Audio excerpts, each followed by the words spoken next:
Hi everyone, I'm Simon Pearce. I'm a bioinformatician working in the Cancer Biomarker Centre at CRUK.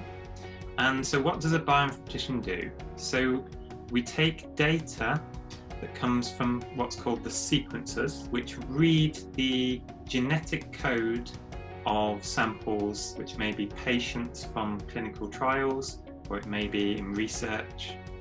And so that comes in terms of 4 letters, which are the 4 pieces of DNA, A, C, G, and T.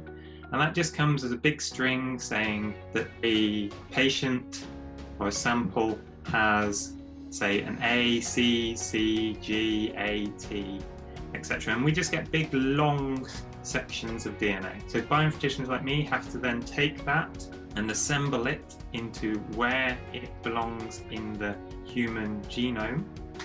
And then what we can often then look for is mutations, bits of those sequences that are different to what are expected. And these can be caused by cancer, but they can also just be part of everybody's individual genetic makeup that makes everybody different from each other. So in particular, it can be really important to look and know what a patient's mutations are, because there are certain drugs that work well against cancers with a particular mutation that don't work against other cancers that don't have that mutation.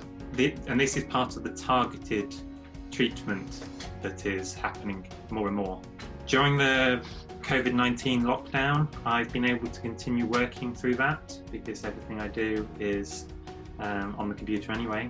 But many of the other members of the Institute haven't been able to because they're primarily based in the lab. So I've been running a course over Zoom to teach them how to use the programming language R to do some analysis of some of their data. The other thing that I've been able to do over lockdown is we've been able to look at some of the data that's been generated in more detail. Instead of making more and more data, we've actually spent some time analysing further the data we already have. I really enjoy working at CRUK. And in particular, I like the way it's doing something that has some real world benefit. As part of that, I really enjoy working with other people. There's a big team here and we work very collaboratively, and everything is focused on sort of the end goal of curing cancer and helping the patients and stopping people from dying that could potentially be saved.